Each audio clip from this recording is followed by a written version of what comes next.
àwọn tó pààyàn gọ́ọ̀mẹ̀ntì wá ń pè wọ́n ní repentant Boko Haram. Mo rí irú ẹ̀rí. Ṣé kí n tún lọ mẹ́rin wá? Kò ń ṣèjọba Buhari ni mò ń sọ, ìjọba President Bola Tinubu ni mò ń sọ.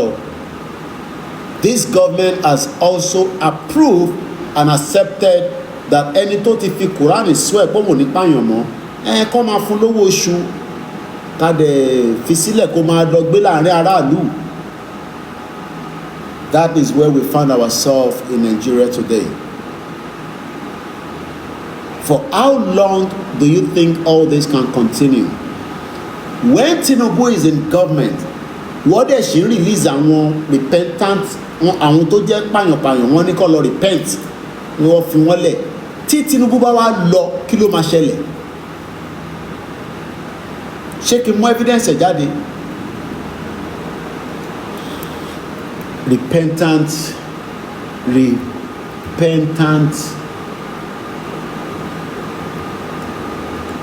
Boko Haram, Nigeria. Let's see what comes up on Google. And I'll go with the news on Google to see what comes up. January 30, 2025.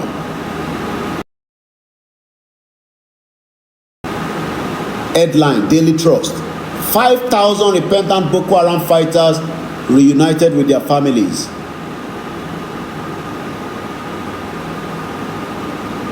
Punch newspaper. NOA back reintegration of repentant Boko Haram members. Let me give us the screen. Are we making sense on this platform? Muki Babawa Ibrahim Yusuf. Olayomi Ibrahim Muki Ekalesa. Ifelua Olumide Muki gbogbo ẹ̀yin ti Kwara State, Igbomina, Ọ̀ṣun, Ẹkúrọ̀jú. A share, a like, a comment. Let's give you the screen. These are not when Buhari was in government. Lansoyo. This is when Tinubu has become the president. Why did Tinubu she accepted repentant Boko Haram, about 5,000? Ẹ ṣé gan ni wọ́n ń wò mí láti Toronto, kọ́lọ́n jẹ́ kí mi náà lè wọlé síbẹ̀. Wọ́n ní Canada yẹn dáadáa báyìí, a kàn ti pẹ́ ní London ni. Ẹ ṣé gan ni ní Toronto. Ẹ bá ń kí gbogbo àwọn movie actor, movie actresses táwọn náà ti relocate lọ síbẹ̀.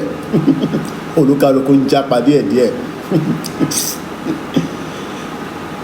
People's Gazette, June 19, 2025.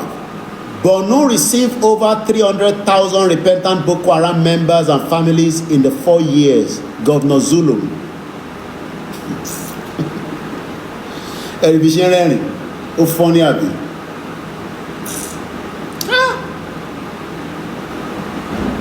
Ẹni tó ti pààyàn rí, ẹni tó rèpèyàn rí, ẹni tó ṣe jàǹbá fún ìran wa àtàwọn ẹ̀yà tó kù. Àwa fọwọ́ra lórí torí pé ó ti gbé Quran jáde pé òun fi Quran yìí búra òun ní ṣerú ẹ̀ mọ́. Mo kí ẹja ATV àkópalẹ̀ mọ́ ìlú Ìgbòho láìpẹ́.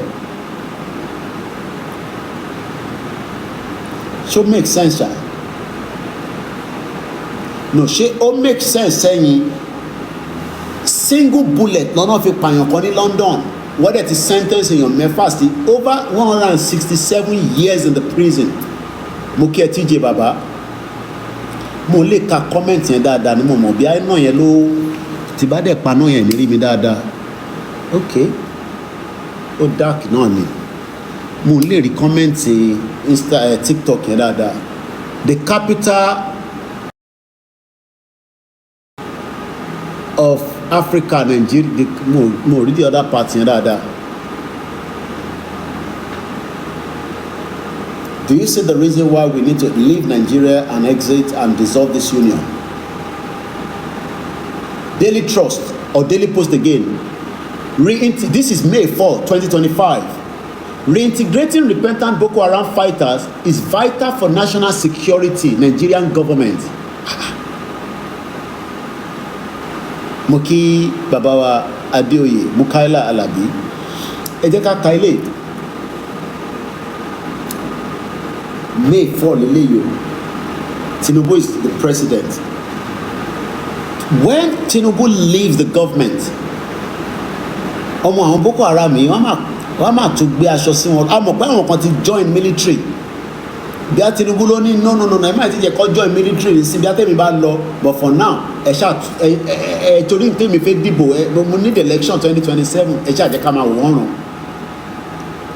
Ìyẹn la ṣe ń rí fídíò ní Nàìjíríà lẹ́ni tí Boko Haram fi motorcycle wọlé ó lọ sínú shopping mall ó ń mu mílíkì ní àtẹ̀mọ́ tó mu ó ń jubilate àwọn èèyàn ya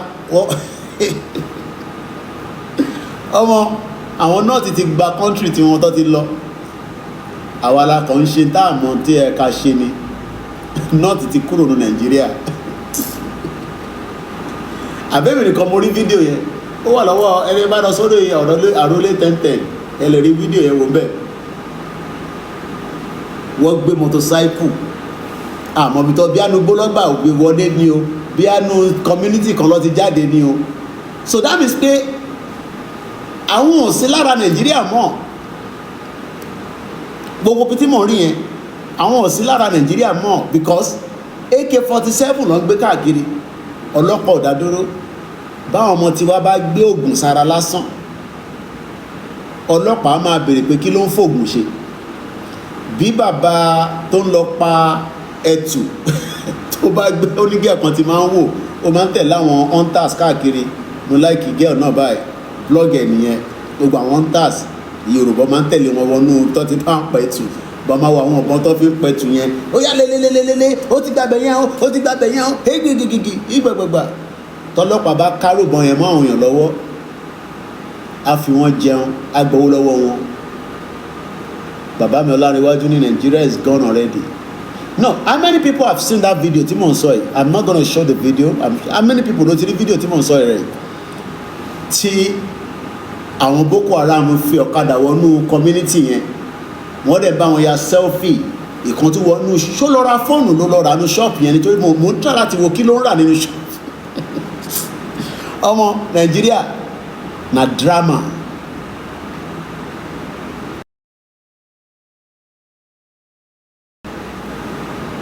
Nàìjíríà ṣáwọn yẹn ní Tinubu fẹ́ control tó bá dájà lẹ́nu sí mo ń béèrè ní o fáwata ní Ọlọ́run jẹ́ ká jà èmi náà gbọ́ Ọlọ́run pé Ọlọ́run jẹ́ ká jà ó ayé Ọlọ́run jẹ́ ká jà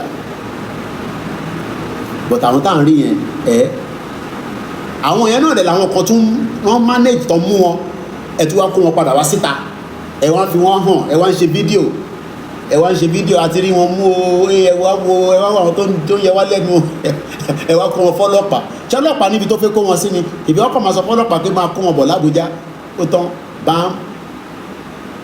Let's read this article published on the 4th of May 2025. Reintegrating bí òyìnbó yẹn lè pọ̀ fún wa ẹ jẹ́ ká wá ṣe ta máa ń ṣe ní bíbá ẹ jẹ́ ká lọ wá English dictionary because reintegrating yẹn òyìnbó ńlá ni tó bá dẹ̀ ti fẹ́ jalè wọ́n á máa lo àwọn òyìnbó ńláńláńlá torí bàbá tó wà lóko tó bá rí pépà tó kọ reintegrating Boko Haram báwo ló ṣe fẹ́ understand it so ẹ jẹ́ ká wá break it down àwa tí a wà lórí social media so the word will be reintegrate. Reintegrate. Reintegrate. Reintegrate. Lẹ́ẹ̀kan sí. Reintegrate. What does it mean? Unite. To unite.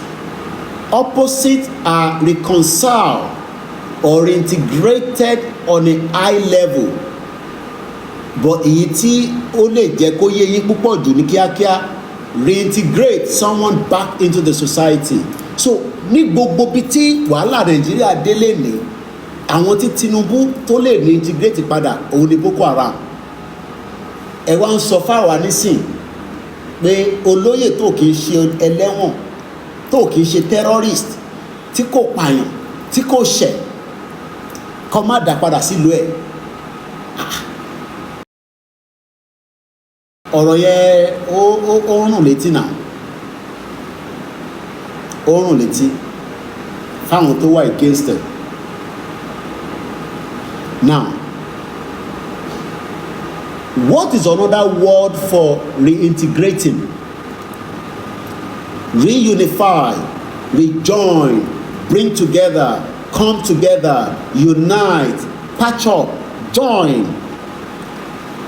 Now, ìwọ tó ń wá against it pé ká pín, do you know that one of these 5,000 kan dárúkọ nísìn, there are more than 5,000 because Zulum sọ fún wa pé about 300,000 àwọn ti gbà kan sanwó oṣù fún every month. Do you know that one of them can live next to you, or you think they can't? Because they are Nigerians, they have the right, even though they are not Nigerian, they are foreigners, but Nigerian ni wọ́n according to the federal government. So àti mọ̀ meaning reintegrate, so tó bá ń bí ẹni anywhere pé reintegrate, ṣáà sọ pé kó dá àwọn èèyàn tí kó dá àwọn papọ̀. So let's go further. Reintegrating repentant Boko Haram fighter is vital for national security, Nigerian government. The National Orientation Agency, NOA, okay, meaning ẹnìyẹn, National Orientation Agency, has promised to support Operation Safe Corridor, a federal government initiative focused on de-radicalizing, rehabilitating, reintegrating repentant Fulani terrorists back into the society. Ajani Akemokin Ekaro. The agency made a pledge when the coordinator of Operation Safe Haven, Yusuf Ali, I'm sure Bomo Fulani niyen, Mukiyawa, to be Koiki Media, and his team paid a courtesy visit to the National Orientation Agency.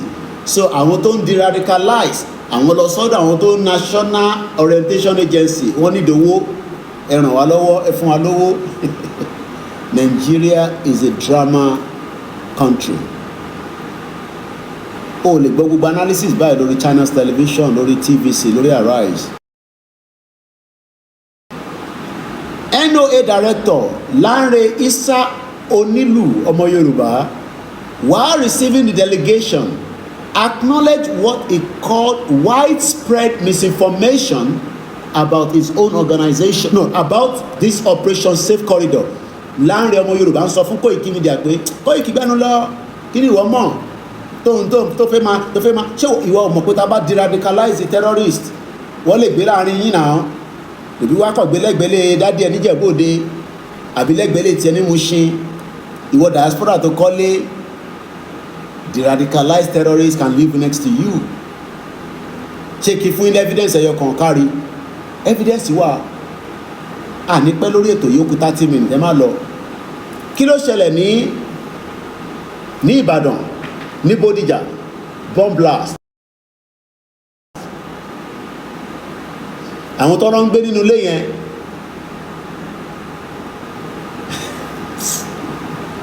àwọn tó ń gbé nínú ilé ibi tí ó ti ṣe gbà ó tí gbogbo ẹ̀ explode, foreigner ni, bí alára àwọn former repentant Boko Haram, òun wá ń stockpile bomb. Bọ̀ nígbà tí gọ́ọ̀nà máa débẹ̀, gọ́ọ̀nà ní náà dynamite ni o, ìtọ́ fi ń fọ́ òkúta ni o, iṣẹ́ kí ló ń ṣe, ìtọ́ fi ń fọ́ òkúta iṣẹ́ òun ló máa ń ṣe tẹ́lẹ̀. We play with our lives. Níbi tí wọ́n ti ń wá jíjà tí mú lọ, àwọn tó fẹ́ ṣe jàǹbá, ìjọba Tinubu ní kó dá wọn padà sínú society. Níbi tí wọ́n ti ń disagree pé ó fẹ́ country, ìjọba Tinubu ó sọ fún wa pé wọ́n lè gbé àdìjọ gbé papọ̀. Arákùnrin tí Tinubu lò tó gbéṣẹ́ yẹn fún tó ń pè ní director, òun ni bàbá Mr. Lanre nísìn, ó lè wà pẹ̀lú ọmọ ẹ̀lẹ́kan l'Abuja nísìn kó máa ṣe fàájì báyìí. Òun ní security, tó bá máa ká kò lè wọ mọ́tò látàbújá wá sẹ́kọ̀ọ́, plane ló máa wọ̀. Tó bá máa wọ mọ́tò wọ́n gbọ́dọ̀ fún ní convoy ọlọ́pàá bíi 10 tó bá tẹ̀lé lẹ́yìn.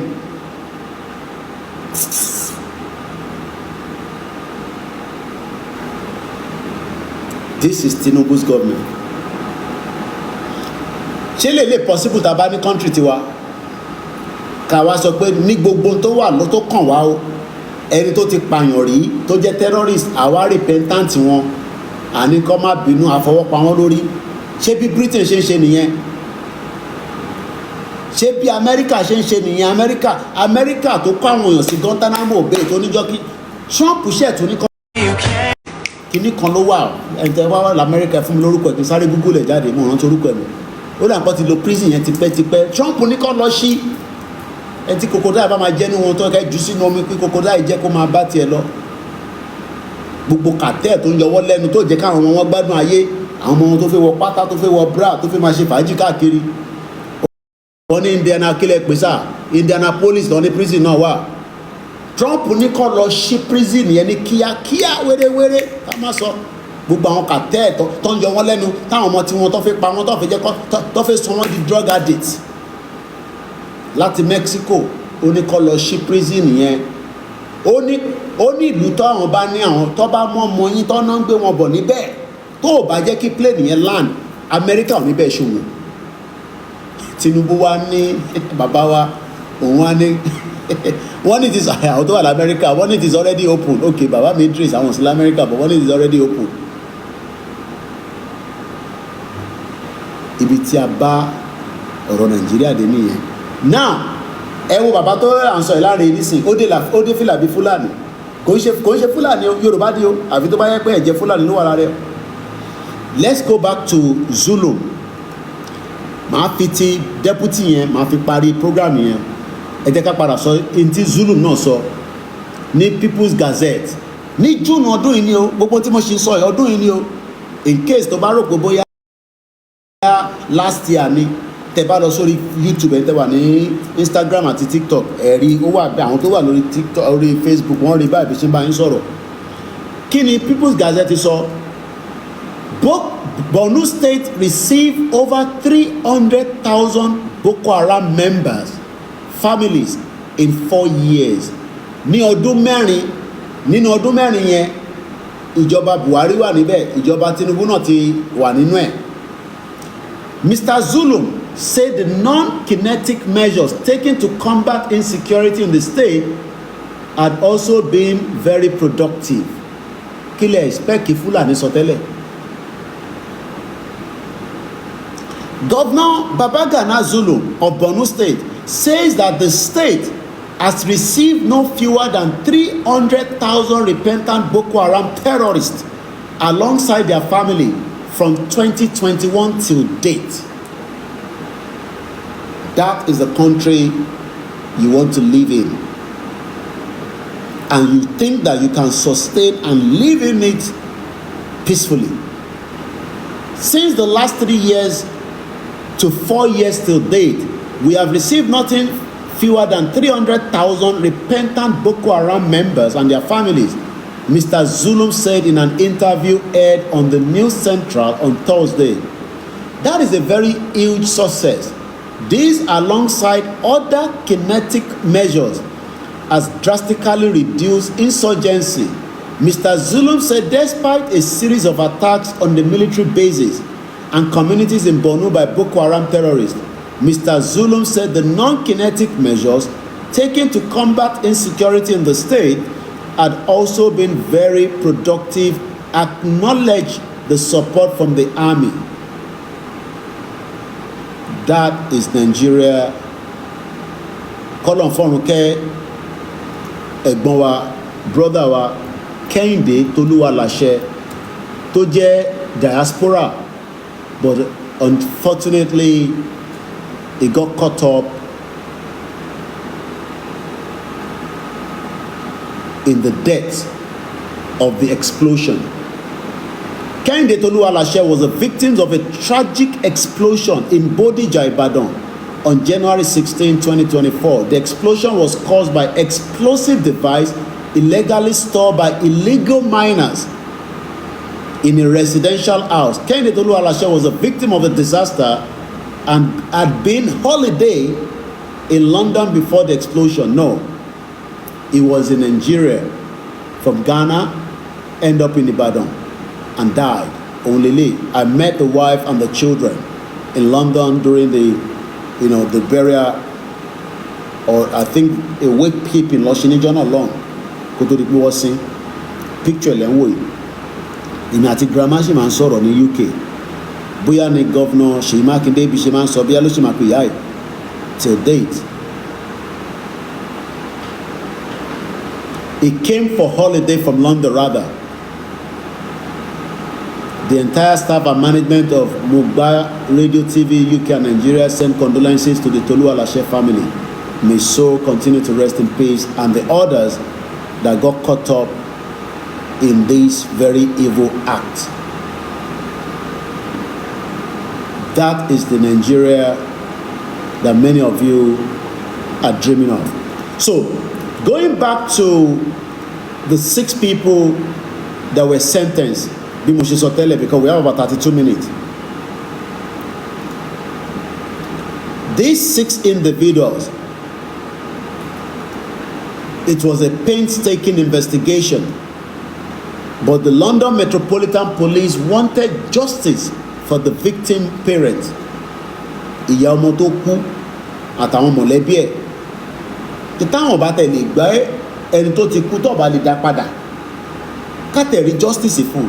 Is that not what you want? Many of us want justice for the injustice that have taken place in Nigeria for the last 60 years plus. Let's go further. Despite several of the defendants trying to flee the country to avoid arrest, they have now been brought to justice. Enito Salo Morocco, Wogbi Padawa. In the family impact statement read out in the court, Jana Ayo family mentioned the heartbreaking, devastating impact his loss had on them all. Detective Chief Inspector Brian Bimfushefe Makburukoyin, èyí tí ẹ ní knowledge bẹ́ẹ̀ ṣe fi ṣọlọ́pàá lọ́jọ́ iwájú nílẹ̀ Yorùbá, ká máa ní Detective Chief Inspector Ajani Akeem, Senior Investigating Officer from Mokola Specialist Crime Command, was able to resolve a crime. Ẹlòmíì ọmọ tó ń pè ní fingerprint, pé wọ́n kàn ṣe fingerprint.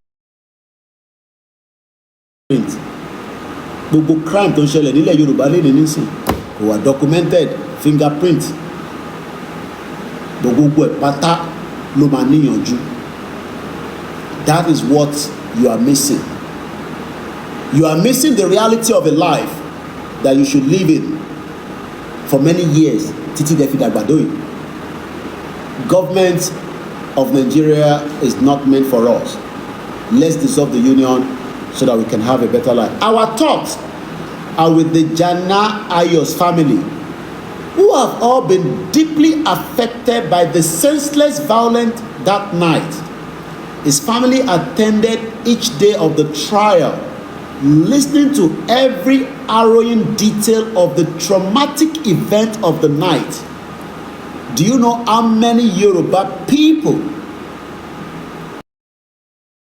have gone through a traumatic night of Fulani terrorist attack, and we've not given them justice, a closure, and that pain is still in their chest. They are sleeping with it on a daily basis. But because of your own selfish interest, you've decided that you don't want a dissolution of Nigeria. Should we pray that Nigeria should happen to you so that kò lè ní common sense? Torí kó rà pò ní common sense ló ṣe sọ pé ó fẹ́ Nigeria. Wọ́n ní ẹni tí Ṣàngó bá ṣojú ẹ̀ wọlẹ̀, ẹ bá mi parí ẹ̀. Ṣó dìgbà tí gbogbo wa bá jẹ breakfast? Lóòótọ́ statement tó dání. If we can end it now, why can't we not end it? Don't play ignorance because of the politicians. Politicians ò ní fún ẹ lọ́mọ ẹ̀ kò fẹ́. Bá politicians ṣeré pé dádì bí n pé tó wà London yẹn ó wù mí pé kájọ ṣe ìyàwó níjọ́ ẹ̀ ló máa mẹ́mí ẹ̀ lọ. Torí kò rí ẹ bí èèyàn tó lè fẹ́ bí pé ìwọ dánwò ìwọ tó ń bá àwọn olóṣèlú yẹn ṣe kò sọ fún wọn kó fẹ́ fẹ́ ọmọ wọn lọ́kùnrin ni lọ́bìnrin kò gbọ́ ohun tó máa sọ. To stop playing ignorance in Yoruba land. We are all in danger and we need to exit as quickly as possible. Now, let's come back to where we started. To the buffet end broadcasting in exactly the minute I promised. Mo ní àwọn ìṣẹ̀lẹ̀ kan ṣẹlẹ̀ ní UK lánàá tó mú deputy prime minister wa kó resign. That will never happen with any of your politicians to resign. Ẹni tó dọ́rọ́ ẹ̀ wò ọmọ UK náà ni òun ni bèbí tí mo lè jẹ́ pé bèbí woman tí ó ṣiṣẹ́ pẹ̀lú Buhari kí lorúkọ ẹ̀ finance minister níjọ́ náà lọ́hùn. She resigned and she went quiet since then.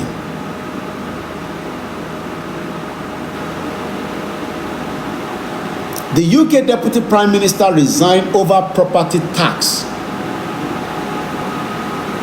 Aka olè tó jẹ́ olè tó ń pè ní Yàyà Bello tó tọwọ́ bọ owó gọ́ọ̀mẹ́ntì. Kẹ́mi Adéọ̀sùn ẹ̀ṣígan ìyá wa. Kẹ́mi Adéọ̀sùn resigned from Buhari's government. Buhari bẹ́ẹ̀ gbogbo wọn bẹ́ẹ̀ ó ní no. I will save my integrity. Ó resign. Látijọ́ tí èyí ti dàgbà tá a gbọ́njú ẹni wo ló resign nínú gọ́ọ̀mẹ̀ntì bá ṣe gbọ́ wọ́n ní Uncle Bọ́lá Ìgè fẹ́ resign bá ṣe gbọ́ lẹ́nu àwọn tí wọ́n wá ti Bísí Àkàndé ti sọ̀rọ̀ yẹn pé he had the intention to resign from Obasanjo's government because ẹ rántí pé wọ́n sí ní the same political party. Bàbá yẹn dẹ̀ sọ pé ó yẹ kí Yorùbá kó dá dúró àwọn ọmọ Oòduà. We know what was the end of him. May so rest in peace.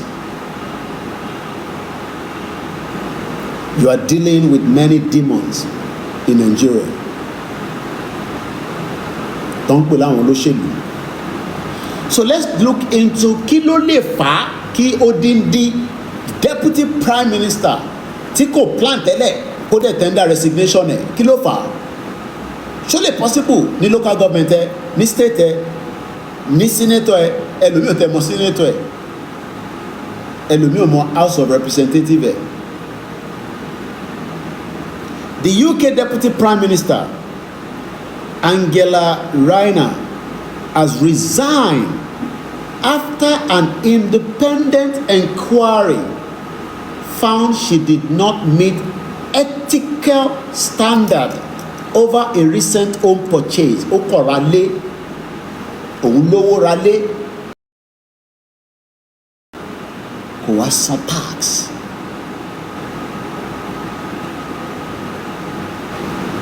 That is the future Yoruba government. That's all.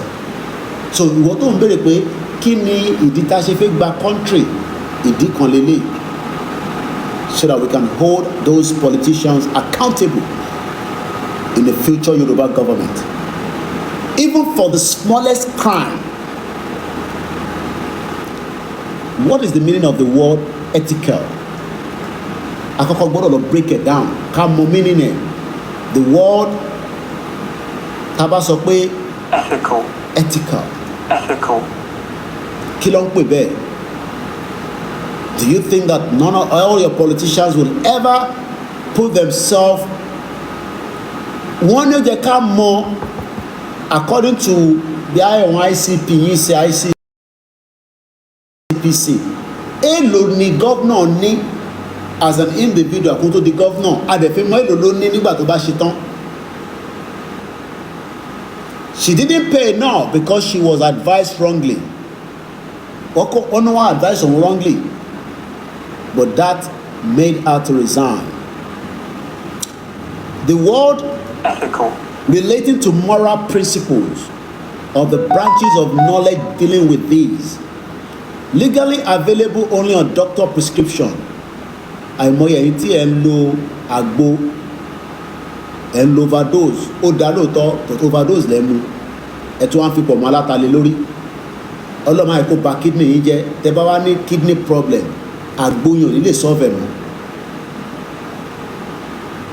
Let us be very careful with the intake of alcohol. The amount of rate of alcohol in Nigeria lẹ́nìí kò ní jẹ́ kí ẹ wà conscious of what is happening in Nigeria, because ìwọ tó jí tó kọ̀ wọ́ pé sachet tó ra 100 naira bó ti mú mẹ́wàá kílẹ̀ tó ṣú. That is another way of taking your mind out of the reality of intawanjafu. I am not saying you should not consume alcohol, but you should consume it in moderation. Mo ti mu Guinness mẹ́wàá, ojú mi máa ń ṣá pápá nígbà yẹn mo lè drive irọ́ ló ń pa, ó máa pààyàn lójú títì ni. Gbogbo nǹkan ló ní òṣùwọ̀n. Ẹ ṣé gan-an Ajani Akeem. Nigeria is not meant for us, and it can never be for us. Dissolution is the best option on the table. Wọ́n ní liver cirrhosis, àwọn tó jẹ́ medical ń sọ fún yín. Sachet ni o. Mo ṣeré o. Sachet rate of him mu àwọn paraga sachet yẹn alcohol ni mo ń sọ, kò ṣe paraga proper alcohol ni o. Èmi ẹ̀tẹ̀ mọ bọ́ ṣe ṣe, because gbogbo alámọ̀ àwọn Igbo tó ń ṣe duplicate. Let us be very careful of our health. What then the health is wealth.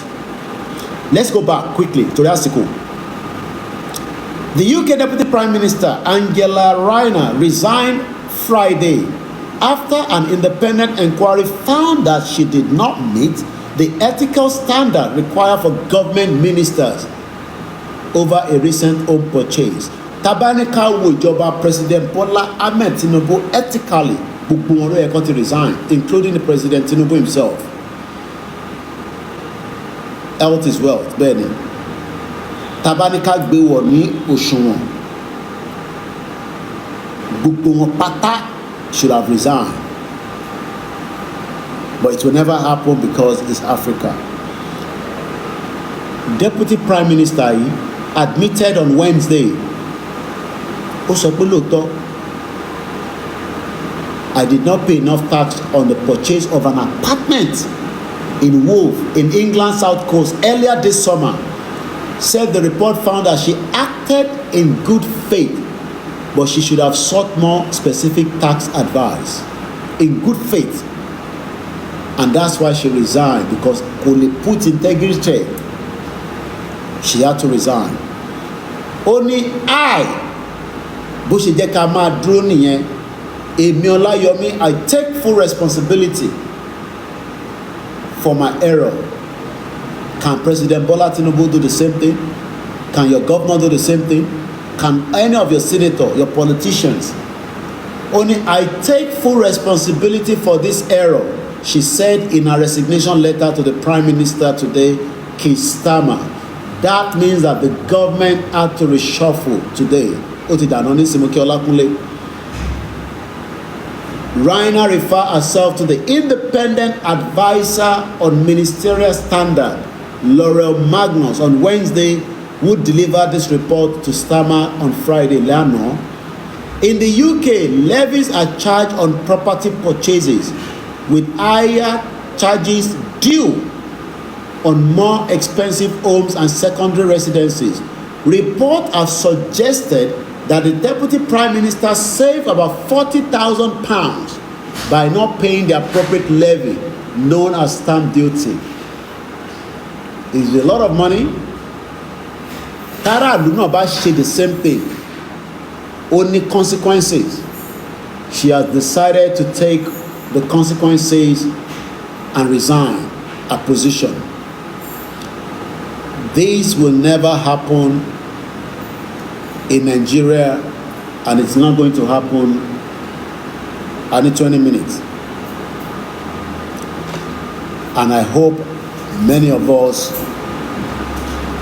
that disagree with this movement will start reflecting as individuals, as groups, ká pawọ́pọ̀ I know our politicians doesn't want a dissolution of Nigeria because they've been told lies. Many reshuffles have taken place in the last. It's not our problem with their own issue in UK, but ìtókọ̀ jẹ́ tí a kò lè dárúkọ tí gbogbo wa mọ̀ dáadáa tá a ti dárúkọ ní orí platform wa for good reason. Òun ni David Lammy. David Lammy has now been replaced. He has been appointed to take over from the former deputy. So right now, the Honorable David Lammy, MP, has been appointed as the Lord Chancellor and the Secretary of the State for Justice. He will also be the Deputy Prime Minister. He was the one that told us Nigeria will be a better place in the next 50 years, where I disagree with him. That is how far I can take us at this late night broadcast. We've touched on many gray areas, specifically on crime and why crime has never been resolved in Nigeria due to the country known as Nigeria. And the longer we stay in Nigeria, we are not likely to get many crime resolved. Whether the Fulani crime, whether the crime within our local government, whether the crime within our state, or whether the crime of many of injustice among ourselves, the best option is a dissolution. And that is going to make me to read this final part that brought out the topic, Talulale. Let me see if I can bring the screen on that as well, so that the next 15 minutes will be used for that purpose judicially. All right.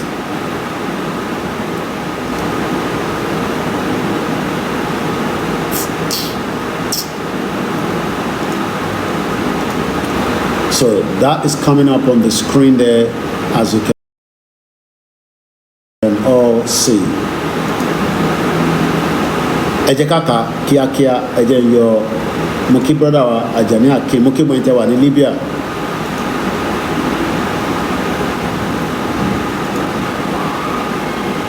Let's close some of the windows because come on, of freeze streaming.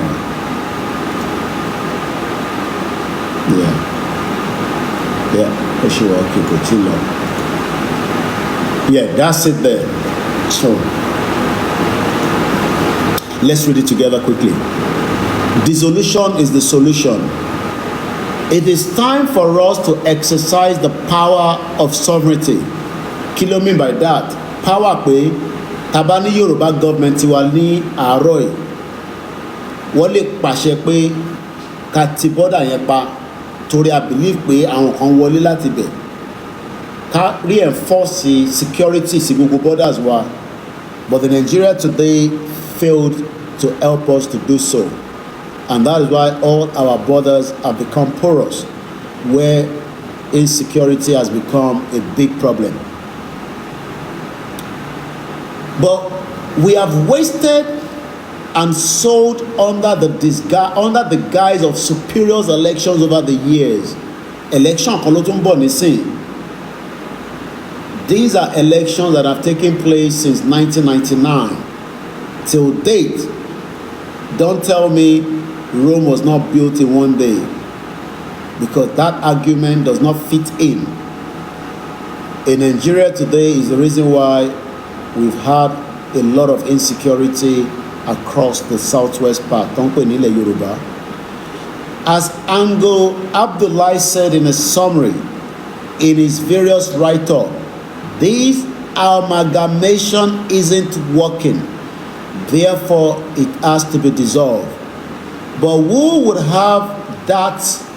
Eshegon Babawa Idris, want to like the broadcast and Pari a comment. We have 15 more minutes. Kemade Gbagbe, the support wa. We'll use about 5 minutes for you to donate so that we can continue the great work we do on our platform and our channels. It says, and I quote, "A peaceful dissolution. A peaceful dissolution is the next recourse.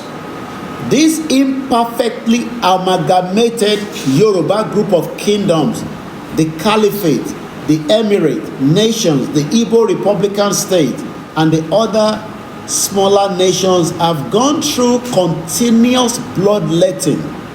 I've given us example tonight. Oyo massacre, Oba Olufon of Ifon that was massacred, many other across. Morilori Sahara reporter, people in Ogun State are running helter and skelter because of the terrorists as well. Distrust. Àwọn Igbo trust Tinubu, àwa náà trust wọn. Fulani ò trust wa, àwa náà trust wọn. These are many reasons why, even as they're going into 2027 election, El Rufai tell Tinubu that òun máa relegate padà sẹ́kọ̀ọ́. How he's going to do that, I don't know. Another man came out and say Tinubu nearly 1 million votes mọ́ ní Zamfara, àwọn máa cut it.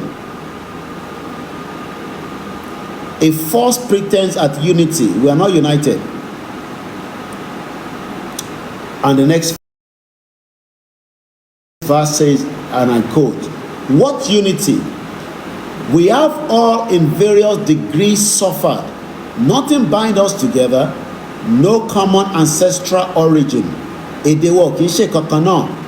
Tí bá wọṣọ nísìn, ẹ mọ̀ pé ọmọ Olè Oòduà ni mí, ọmọ kóòtù òjìrè ni mí, ẹ lè mix mi pẹ̀lú Hausa àbí Fulani àbí Igbo. A way of life, dress, food preparation. Kò sí oúnjẹ tí wọ́n bá sè lẹ́kìtì tí ará Èkìtì náà lè bá wọn jẹ tí tó bá ṣe lóńdó. Tara Oǹdó lè sọ pé tó bá dé Ìjẹ̀bú-Òde tó bá fi ní kọ̀pọ̀ rẹ bó tẹ̀ mọ́ jẹ tó bá ṣe ìrẹ́pọ̀ lórí ẹ̀ tó rẹ́ja tó rẹ́ran a máa bù jẹ yàmùyàn. Ó yàtọ̀ sí túró ṣìǹkáfá, ó dẹ̀ yàtọ̀ sí táwọn tí Ìgbò. A sì lè jẹ́ ikú ọbẹ̀. So ó ṣíò pé ìkan náà ni wà. Ẹ má ẹ̀ka àwọn olóṣèlú tó ń ṣe tara wọn nìkan kọ́ wọnú wa. The British took hold of the lower reach of the river Niger and Benue, while call it Nigeria. French likewise took the dry upper reach of Niger and call it Niger. The name Nigeria was used in an article published in the Times of London on January 8, 1897 by Flora Shaw, the girlfriend of Frederick Lugard. Lugard gave us Nigeria.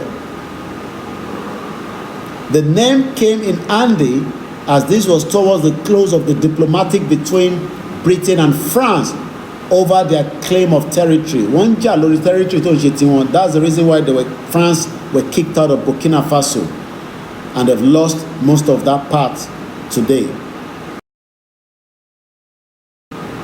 And that's why I said in the morning that one need in Nigeria for their last part of whatever they plan to do. The ingenious creation of the protectorate in the north and the south resulted in what is known as the amalgamation today. A British trading post, sphere of influence. It is not working. We are collectively delaying our individual progress and development. I have said this many times. The more we sit under this amalgamation, delay progress at the development work, we will all be better off dissolved so that each will work within their own countries according to their wishes. Àfi Yorùbá ṣe constitution wa, tẹ́ bá lọ post office wá bá yín sọ Yorùbá, tẹ́ bá lọ sí bank wá bá yín sọ Yorùbá, wọ́n ò ní sọ English because tí ẹ bá lọ sí ìlú tó ti ń sọ èdè tiwọn, o lè force wọn kó sọ English. O lè lọ sí French bank nísìn, kò ní kó máa sọ English. O lè lọ sí Italian bank, kò ní o fẹ́ operate níbẹ̀, kó wá bá wọn sọ English, wọn ní dẹ́ lóhùn. Ìtàn pè nípa fígba country nìyẹn. The call is for dissolution through a referendum. This was put together by Babawa Oluwole Ajala, Babadada, based in the United Kingdom. All these means that the union needs now to end peacefully. We have 9 minutes to the end of the broadcast. Many have argued, ṣé a lè rí referendum gbà lọ́wọ́ Nigeria tá máa fi exit? The answer is no. And the reason again is because the politicians will not want to allow a referendum clause in the constitution, because firstly, that constitution is void. It is not the people's constitution. It's a constitution that was forced on each and every one of us to accept it, and you cannot amend something that is a fraud. So as long as we are still running on that fake constitution, you are never likely to get a referendum clause on an exit. How then do we become an independent country? The first thing is to educate as many of our people and bring them on board to understand that the Fulani agenda is not just the Fulani in the forest.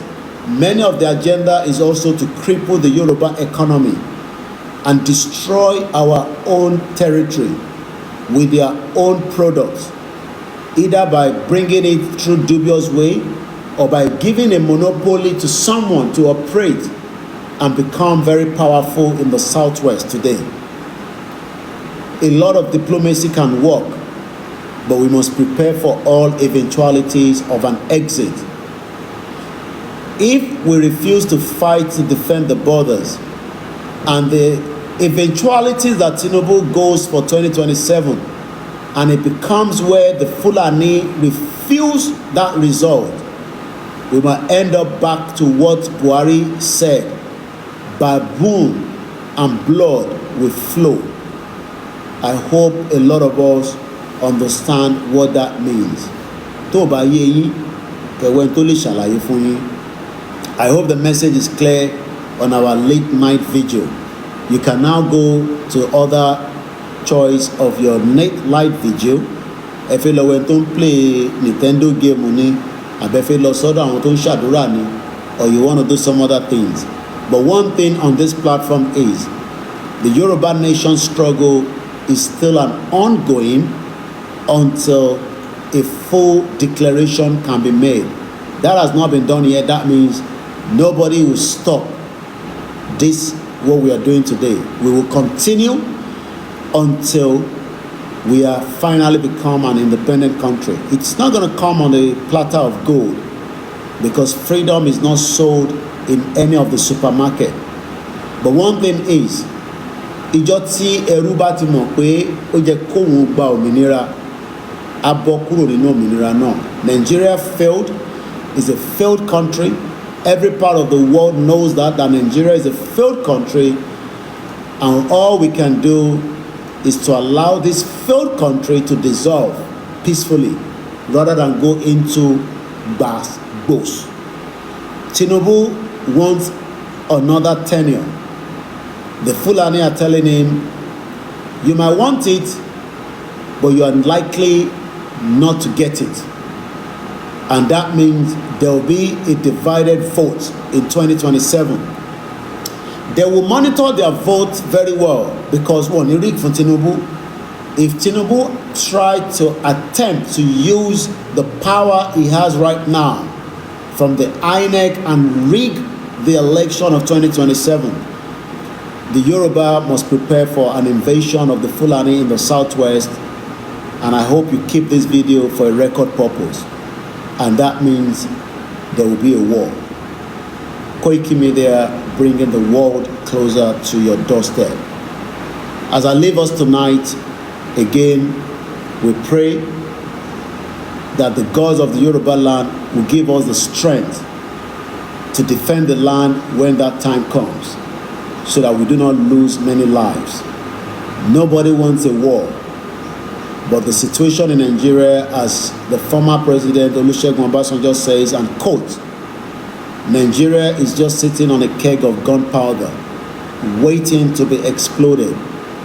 and it can start from the north, and it will trickle down quickly to the southeast, to the middle belt, and the southwest will not be left behind.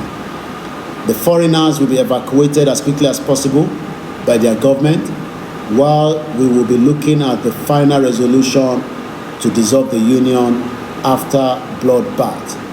Tinubu can dissolve the union within the next 365 days.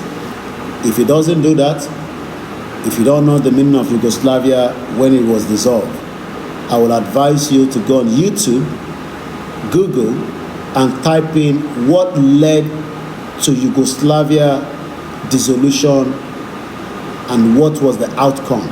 Country came out of it. Many of those countries are surviving today. The Yorubas are big to survive on their own. Need the Igbo to survive. Need the Hausa to survive. We can survive on our own, but we can still work with them as a country rather than as a union that has failed. You will still be disrespected by any of these other tribes. They will abuse you, they will curse you, but they will never leave your land because your land is very, very important to them. Ashale ni gbogbo ilẹ̀ tí wọ́n lókè Ọya long. Go and look at their land. You can't compare it to Yoruba land. They know that we are the most educated Atikawe before the Igbos and the Hausas and the Fulanis. There's nothing they can tell us. There's evidence-based. We have been existing for a very long time until we slept a little bit and we found ourselves today in this situation. 3 minutes to end of the broadcast. I hope as we are heading out of this broadcast, remember to tell somebody that doesn't believe in the union of one Yoruba country that they better do. All your politicians will die one day, just like anybody. But one thing that will not die is the land that belongs to us. But see our enemies, the children of Uthman Dan Fodio, they are the ones troubling us today. And they are not ready to back down for you. It is entirely up to you to wake up and defend it together with us so that we can have multiple strengths. They've never invaded us, and I don't pray they will invade us, but they can cause a lot of collateral damage. And that means that we can lose many lives if we do not do what is needed to secure our lives. I pray our kings will support what we are demanding as quickly as possible so that it will not become a situation in the future where kings will also be held accountable for not doing a lot when the Fulani invaded us. They are part of us, but we can deal with them. And that's where we're going to leave it tonight. Once again, my name is OLAYOMI KOIKI,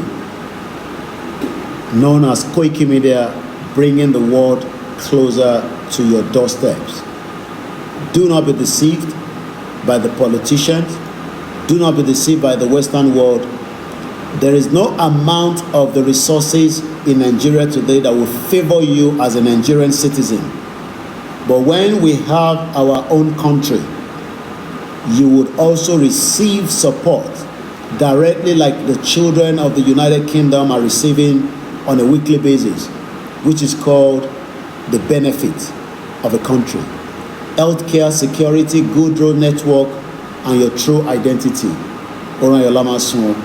Good night from here. God bless you, God bless us, God bless Yoruba land.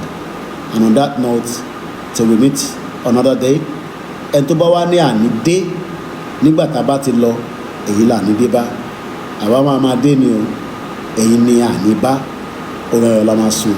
Koiki Media, God bless my mom, God bless my wives, my children, and God bless Baba Kitoye, God bless IGBOHO, and God bless you and your family. Good night.